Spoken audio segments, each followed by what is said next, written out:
नमस्कार दोस्तों, कविता Yadav YouTube channel पर आप सभी का स्वागत है। संपूर्ण हिंदी विषय की तैयारी को आगे बढ़ाते हुए आज की क्लास में हम करेंगे हिंदी साहित्य से संबंधित पीवाईक्यू।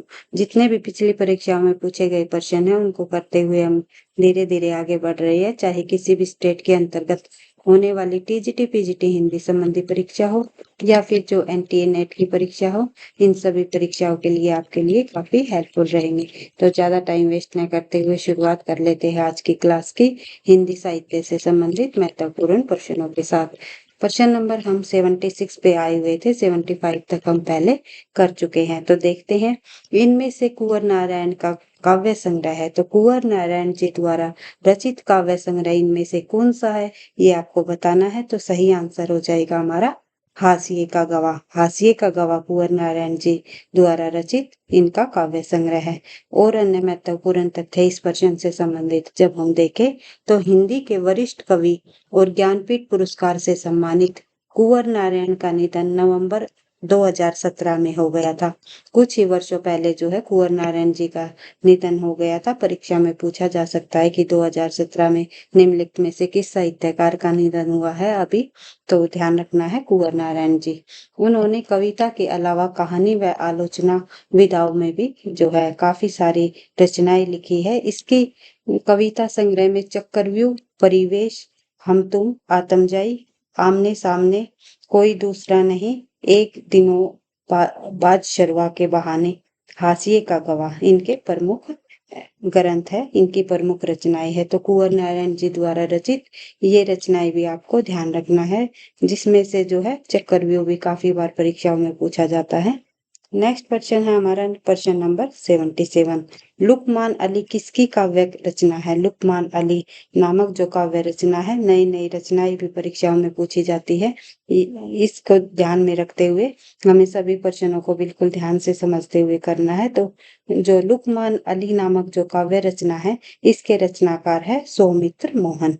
तो इससे जुड़े हुए कुछ और अन्य तथ्य जब हम यहाँ पर देखें तो हिंदी में कविता आंदोलन के प्रमुख कवियों में से एक सौमित्र मोहन जी थे। तो कविता आंदोलन के कवियों में शामिल रहे हैं ये सौमित्र मोहन जो रचनाकार है। लुकमान अली सौमित्र मोहन की काव्य रचना है। इनकी अन्य कृतियां कौन कौन सी है, तो एक बार रिवाइज कर लेते हैं। जैसे कि निषेध, पहचान, चाकू से खेलते हुए। चाकू से खेलते हुए भी जो है इनकी काफी इंपॉर्टेंट रचना रही है, परीक्षा में पूछी जाती है, ध्यान रखना है। तो इसके अलावा देहरा में अब भी उगते उगते हैं हमारे पेड़, तो ये जो रचना है ये भी इन्हीं के द्वारा रचित है।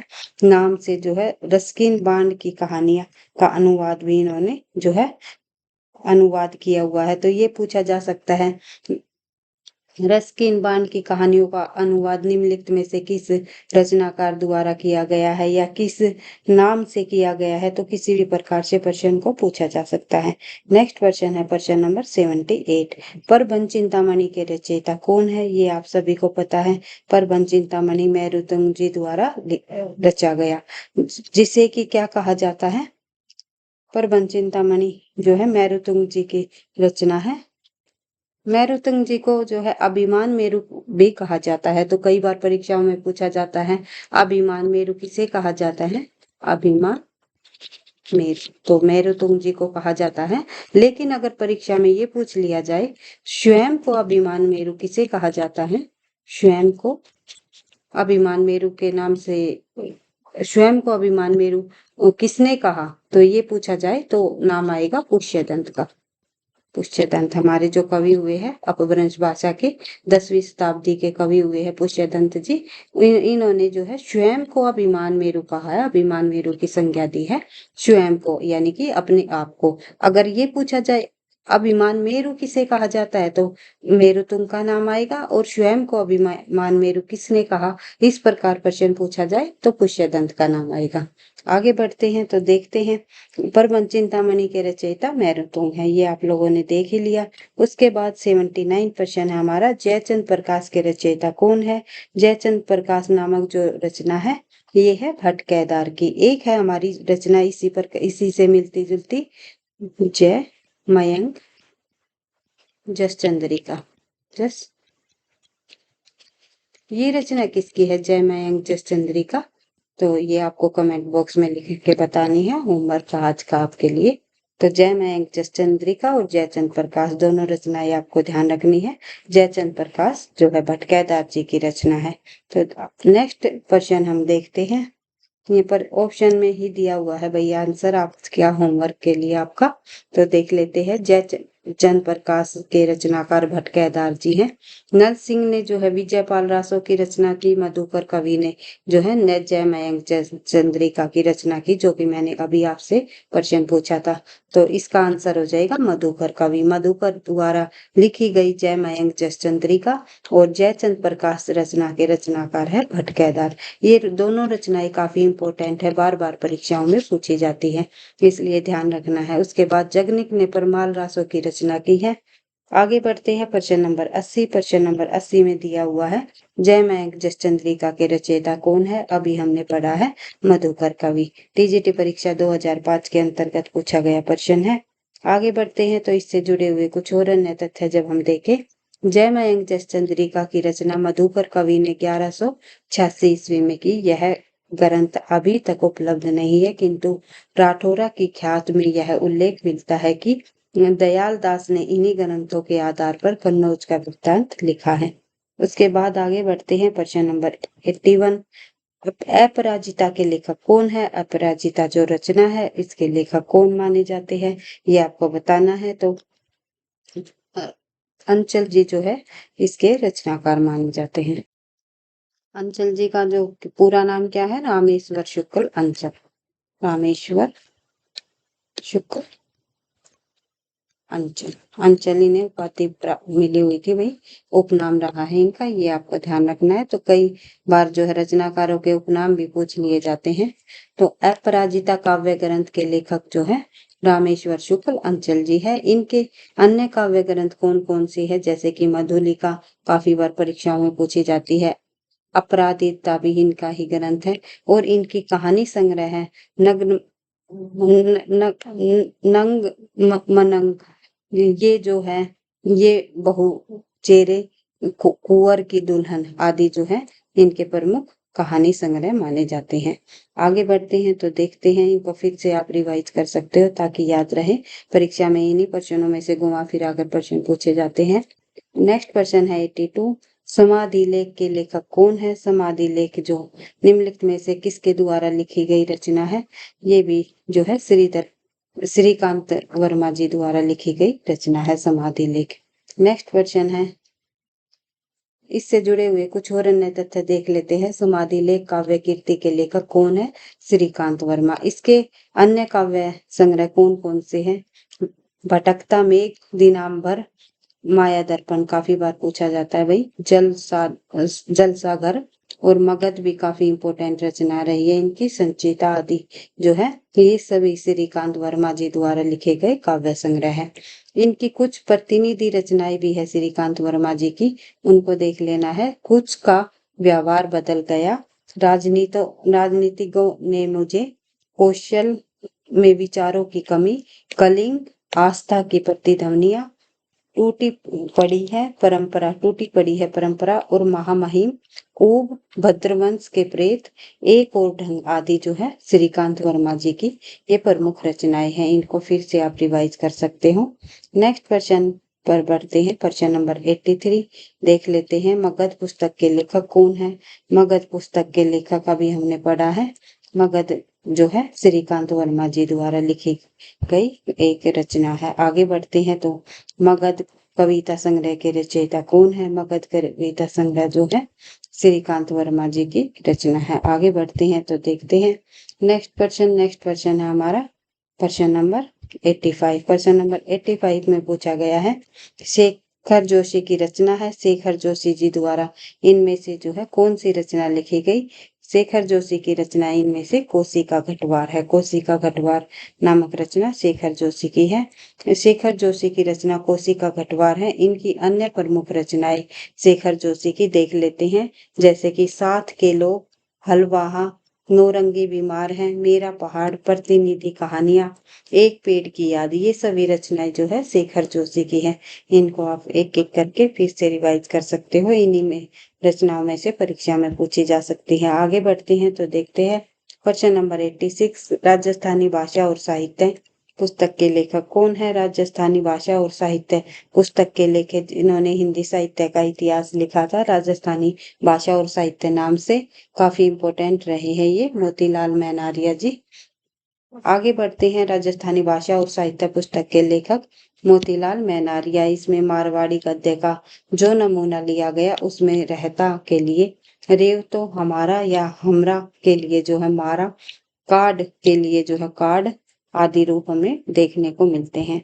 ये राजस्थानी भाषा में लिखा गया इनका हिंदी साहित्य का इतिहास है।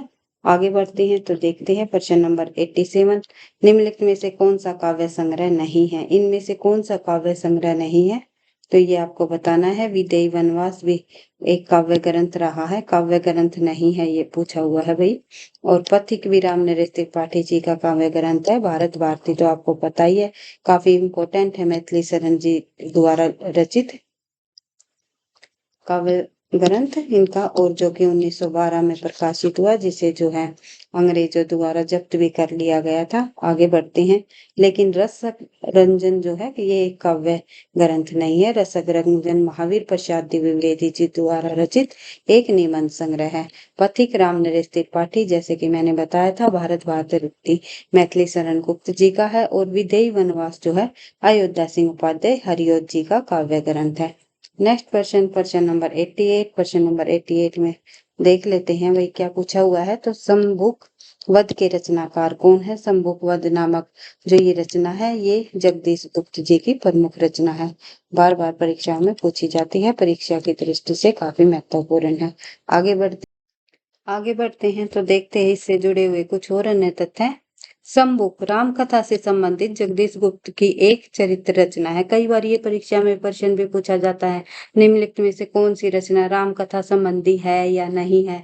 तो जिस प्रकार के स्वयंभू जी द्वारा पांचजन्य की रचना की राम कथा पर आधारित है, रामचरितमानस जो रचना रही है, इसी प्रकार से जो है जगदीश गुप्त जी द्वारा रचित ये रचना शंभुक भी राम कथा से संबंधित एक रचना है।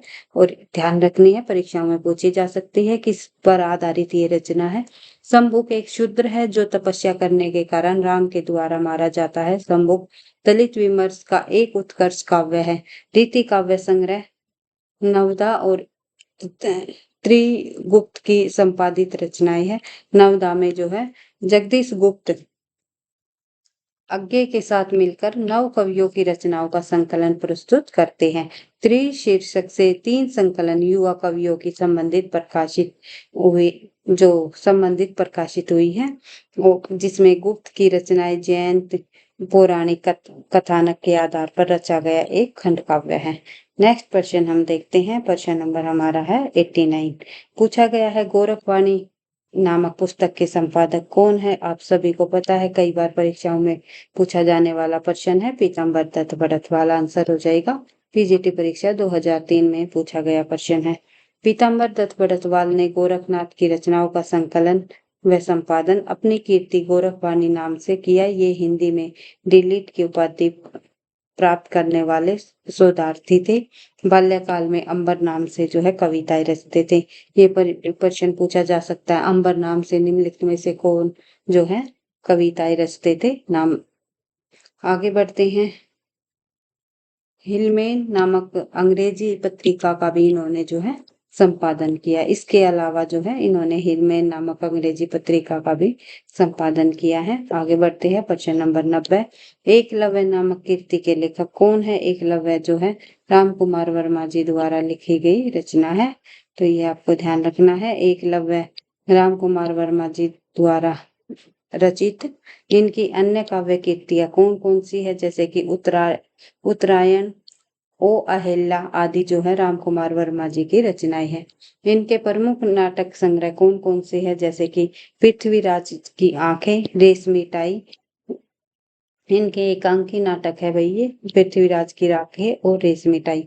चारुमित्रा, विभूति, सप्तकिरण, रूप रंग, रजत रश्मि, दीपदान, ऋतुराज, रिमझिम, इंद्रधनुष, 5 जन्य और कौमुदी महोत्सव, मयूर पंख, जूही के फूल।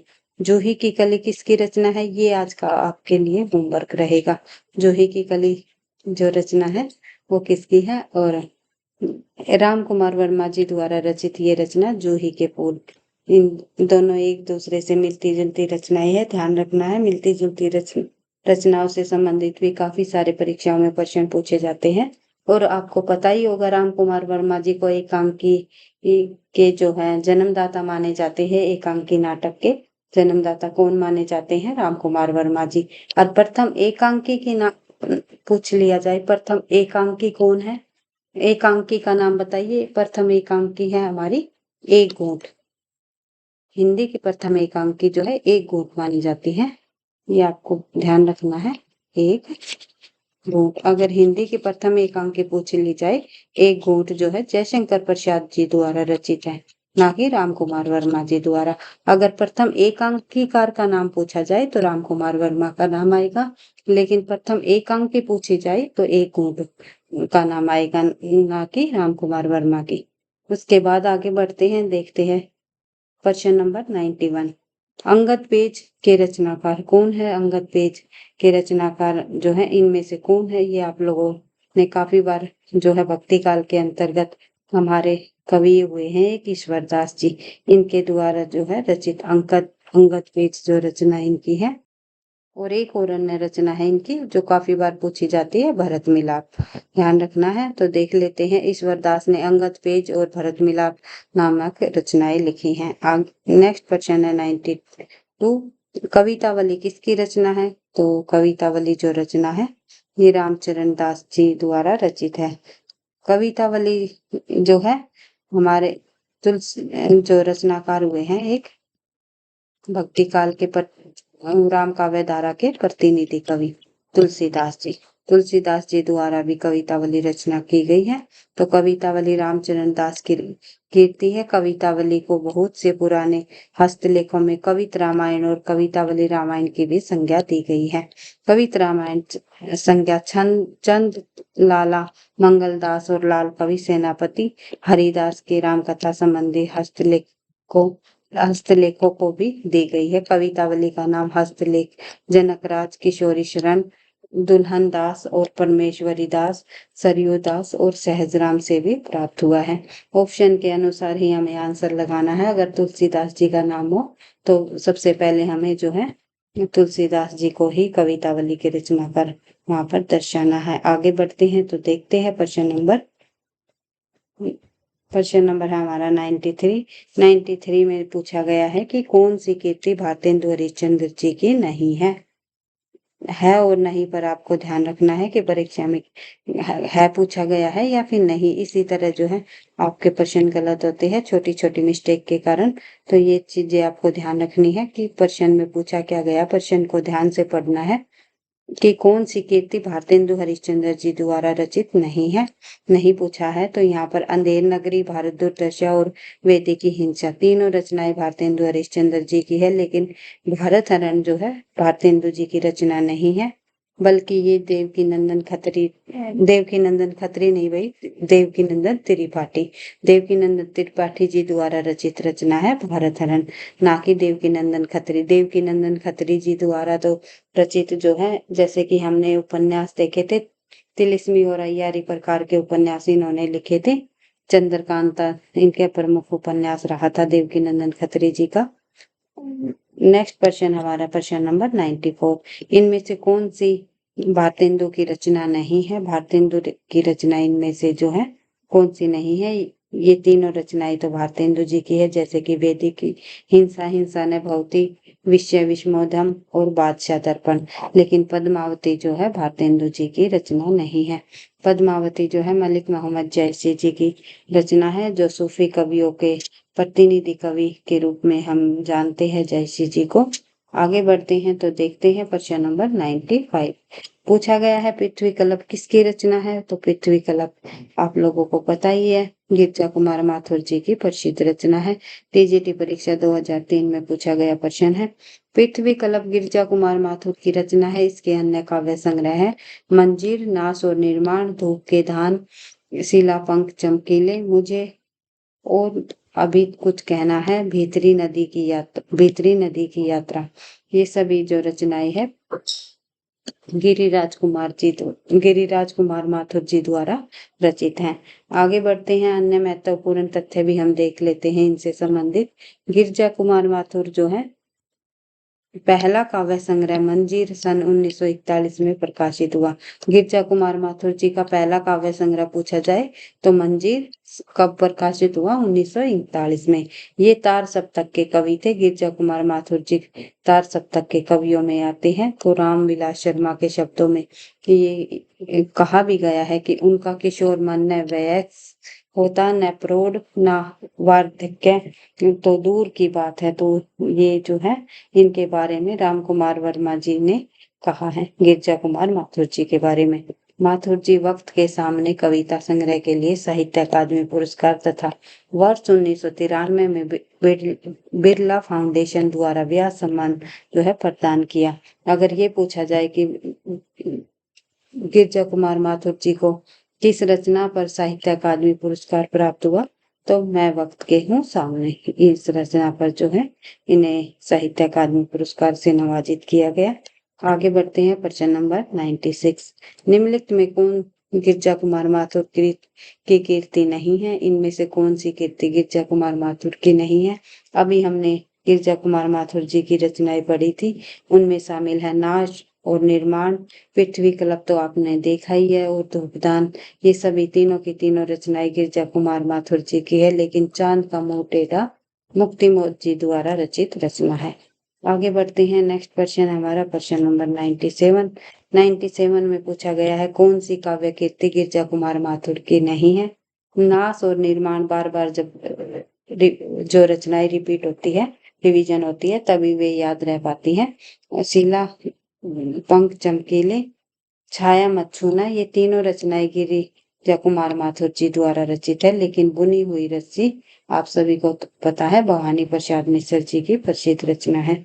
आगे बढ़ते हैं, बुनी हुई रस्सी 1971 भवानी प्रसाद मिश्र की कविताओं का संग्रह है। इस रचना पर उन्हें 1972 में साहित्य अकादमी पुरस्कार भी प्राप्त हुआ। और गिरजा कुमार माथुर को साहित्य अकादमी पुरस्कार अभी हमने पढ़ा था, मैं वक्त के हूँ सामने रचना पर जो है प्राप्त हुआ। आगे बढ़ते हैं, तो दोनों साहित्यकारों को जो है साहित्य अकादमी पुरस्कार मिल चुका है। इनकी रचनाओं को, जितने भी साहित्य अकादमी पुरस्कार हैं, उनको भी आपको रिवाइज करते हुए जाना है परीक्षा में, ताकि जो है कोई भी पूछ लिया जाए तो आसानी से आप उनका सही आंसर दे सको।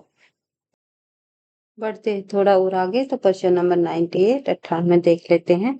शोए पलाश दहकेंगे, शोए पलाश दहकेंगे नाम शीर्षक से जो है नवगीत संग्रह के रचनाकार कौन है? तो सही आंसर हो जाएगा हमारा नचिकेता। वीडियो पसंद आ रही हो तो भाई लाइक भी करते हुए चलना, ताकि मुझे भी नेक्स्ट क्लास बनाने का मोटिवेशन मिलता रहे।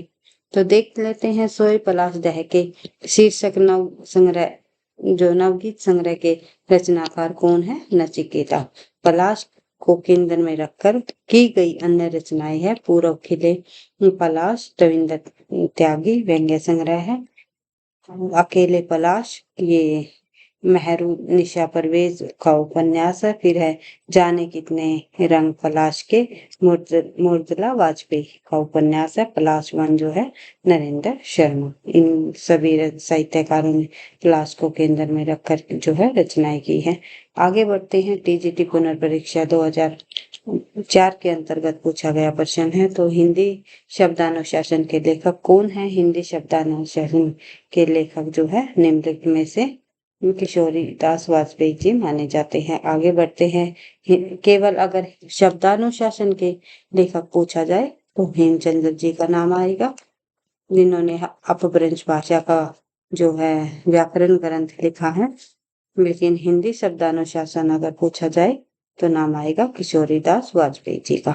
आगे बढ़ते हैं, तो देखते हैं, ये महावीर प्रसाद द्विवेदी द्वारा चलाए गए व्याकरण संवत परिष्कार आंदोलन के अगुवा थे। और वाजपेयी जी पहले ऐसे भाषाविद थे जिन्होंने हिंदी व्याकरण के अंग्रेजी आधार को अस्वीकार कर उसे संस्कृत के आधार पर प्रतिष्ठित किया है, और इन्हें हिंदी का पाणिनि घोषित किया गया है। तो कई बार परीक्षाओं में पूछा जाता है हिंदी का पाणिनि कौन है?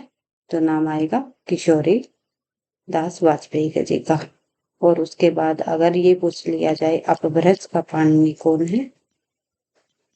पाणिनि, तो नाम आएगा हेमचंद्र जी का। हिंदी का व्याकरण ग्रंथ किसके द्वारा लिखा गया? किशोरीदास वाजपेयी द्वारा। तो हिंदी का पाणिनि किशोरीदास वाजपेयी को कहा जाता है, अपभ्रंश का पाणिनि हेमचंद्र जी को कहा जाता है, क्योंकि हेमचंद्र जी ने अपभ्रंश भाषा में व्याकरण ग्रंथ लिखा था। आगे बढ़ते हैं। तो महापंडित राहुल सांस्कृतायन ने किशोरीदास वाजपेयी से हिंदी शब्दानुशासन कहकर लिखवाया था। ये किसके किसके द्वारा लिखवाया गया हिंदी शब्दानुशासन? ये लिखवाया पंडित राहुल सांस्कृतायन जी ने। और किशोरीदास वाजपेयी से हिंदी शब्दानुशासन से नाम से जो है व्याकरण ग्रंथ लिखवाया। और हेमचंद्र जी ने जो है केवल शब्दानुशासन नाम से अपभ्रंश भाषा का व्याकरण ग्रंथ लिखा था। ये भी आपको ध्यान रखना है। आगे बढ़ते हैं।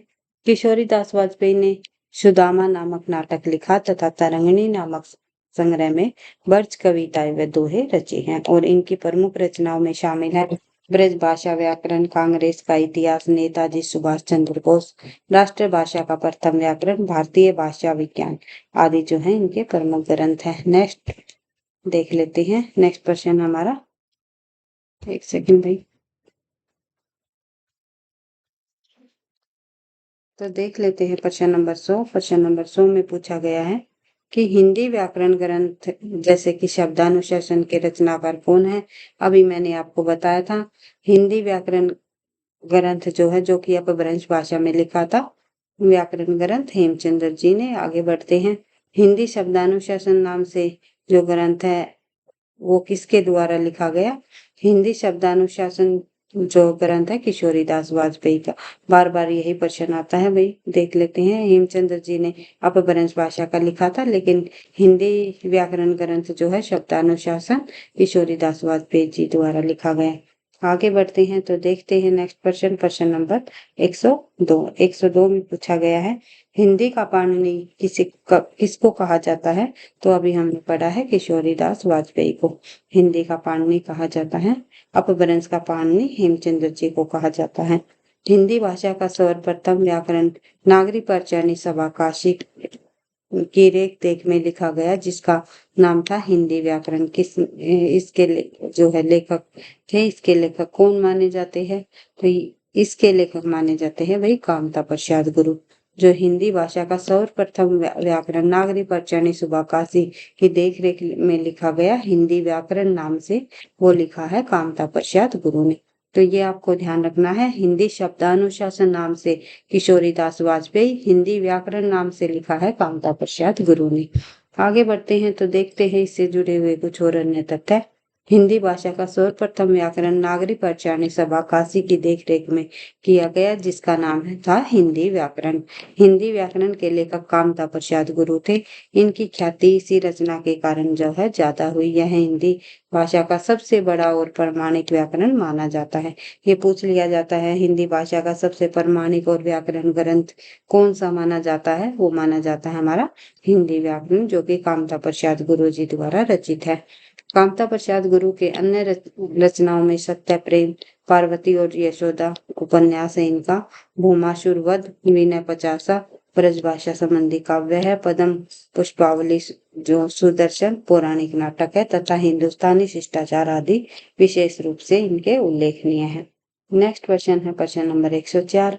प्रेमचंद सामंत का मुंशी पुस्तक के लेखक कौन है? प्रेमचंद सामंत का मुंशी नामक पुस्तक जो है डॉक्टर धर्मवीर भारती जी ने लिखी है।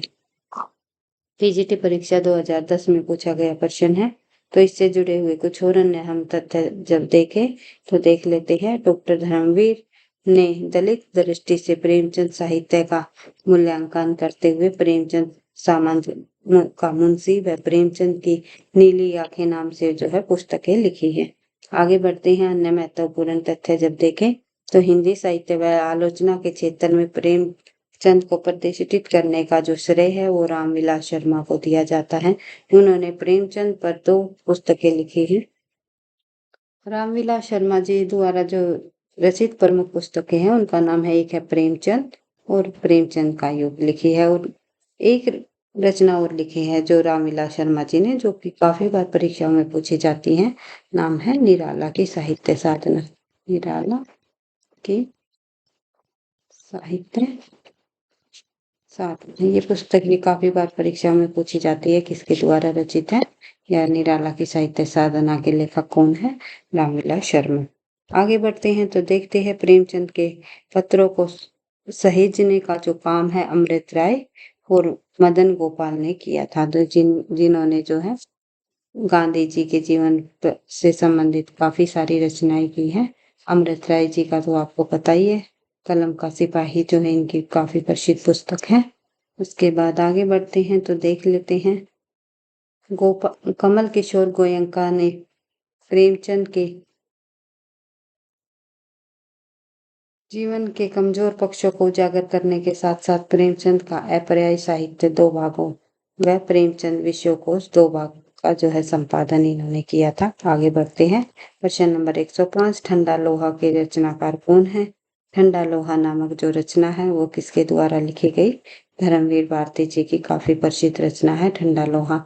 धर्मवीर भारती जी द्वारा रचित 7 गीत वर्ष, अंधायुग, कनोप्रिया आदि इनकी प्रमुख रचनाएं हैं जो कि बार बार परीक्षा में पूछी जाती हैं। 7 गीत वर्ष में भारती की आधुनिकता बोध को उजागर करते हैं और अंधायुग में महाभारत की कथा के माध्यम से युद्ध जन्य कुंठा, युद्ध की निरर्थक परिणति, विवेकहीन अमानवीय स्थितियों को जो है अभिव्यंजित किया गया है। कनुप्रिया में राधा कृष्ण का राग बोध उद्घाटित होता है जिसमें उनके विरहजन्य भावोद्वेलन को भारती जी ने जो है रूपांतरित किया है। आगे बढ़ते हैं। नेक्स्ट प्रश्न है हमारा प्रश्न नंबर 6, अंधायुग किसकी रचना है? अभी हमने पढ़ी है, धर्मवीर भारती जी द्वारा रचित। अंधायुग बार बार पूछी जा रही है तो परीक्षा की दृष्टि से काफी इंपॉर्टेंट है। नेक्स्ट प्रश्न हम देख लेते हैं, प्रश्न नंबर 108। प्रश्न नंबर 108 में पूछा गया है कि भाई कनुप्रिया के लेखक कौन है? तो धर्मवीर भारती जी की जितनी रचनाएं हैं इनको आपको पढ़ करके जाना है। काफी बार बार पूछी जा रही है। तो धर्मवीर भारती की काव्य कीर्ति कनुप्रिया में किसका वर्णन है? तो ये अभी हमने देखा, राधा के नवीन स्वरूप को दर्शाया है। आगे बढ़ते हैं। प्रश्न नंबर 110, सिद्ध साहित्य किसकी रचना है? सिद्ध साहित्य के जो रचनाकार है वो है धर्मवीर भारती जी। धर्मवीर भारती जी द्वारा ही जो है, एक सेकंड भाई,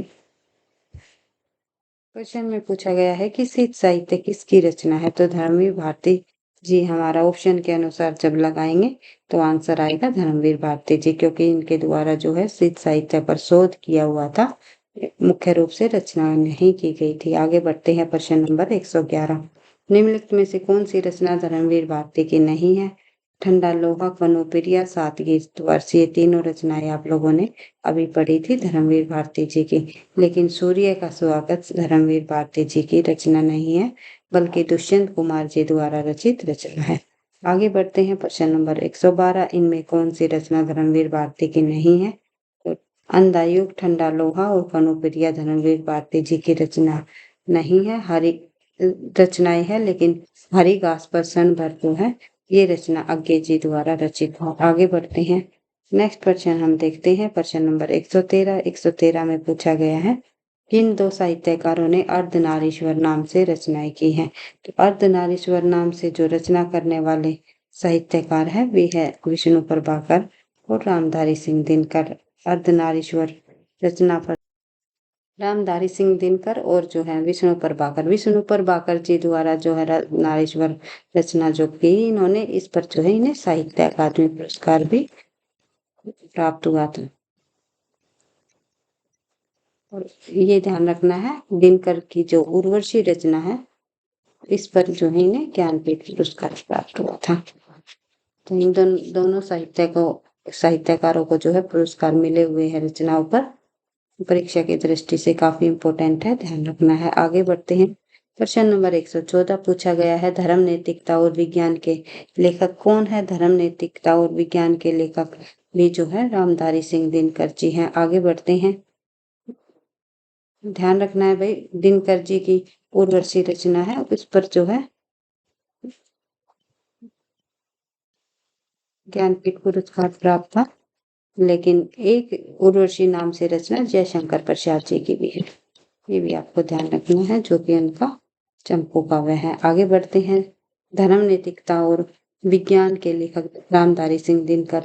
इनके अन्य गद्य काव्य रचनाएं इस प्रकार है, जैसे कि मिट्टी की ओर, चित्तौड़ का साका, रेती के फूल, जो कि काफी बार पूछी जाती है, हमारी संस्कृति एकता, भारत की संस्कृति कहानी, उजली आग, काव्य की भूमिका, पंत प्रसाद और मैथिली शरण गुप्त, वेणुवन, वट पीपल भी काफी इंपॉर्टेंट रचना है इनकी।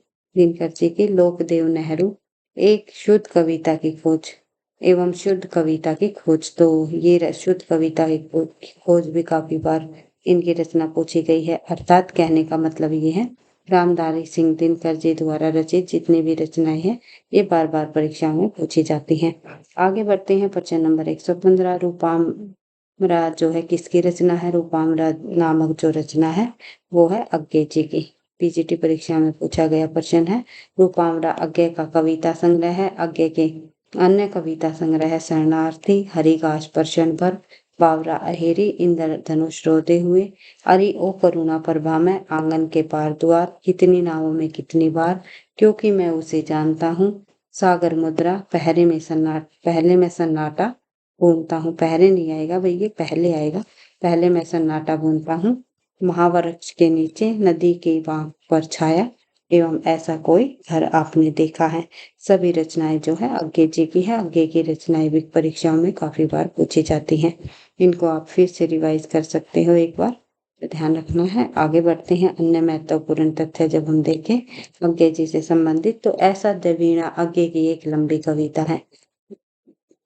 अज्ञे के जो तार सप्तक का संपादन किया, अज्ञे ने तार सप्तक का संपादन किया, जिसमें जो है तार सप्तक आया 1943 में, द्वितीय सप्तक आया 1951 में, और तृतीय सप्तक आया जो है 1959 में, 59 में। उसके बाद चौथा सप्तक आया 1979 में, 79 में। तो इन सप्तकों का प्रकाशन वर्ष भी आपको ध्यान रखना है। कई बार परीक्षाओं में जो है पूछ लिया जाता है कि जो है तार सप्तक का प्रकाशन कब हुआ, ये आपको ध्यान रखना है। तार सप्तक का प्रकाशन जो है 1943 में हुआ। तार सप्तक का प्रकाशन 1943 में। दूसरा सप्तक आया 1951 में, तीसरा आया 1959 में, और चौथा 79 में। तो ये ध्यान रखना है कि कितनी नावों में कितनी बार नामक काव्य संग्रह के लिए सन 1968 में भारतीय ज्ञानपीठ पुरस्कार से भी सम्मानित किया जा चुका है। उसके बाद देखते हैं नेक्स्ट प्रश्न। हम जो है नेक्स्ट क्लास में करेंगे, और जो हमारे बाकी के जितने भी बचे हुए प्रश्न है, इसी सीरीज के माध्यम से आगे बढ़ते हुए तथ्यों की बार बार रिवीजन करते हुए आगे बढ़ते रहेंगे। वीडियो पसंद आई तो लाइक करना, दोस्तों के साथ शेयर करना, चैनल पर पहली बार हो तो सब्सक्राइब कर लेना। पढ़ते रहना, आगे बढ़ते रहना। सफलता का राज है निरंतर अभ्यास। थैंक यू, धन्यवाद। मिलते हैं नेक्स्ट वीडियो में।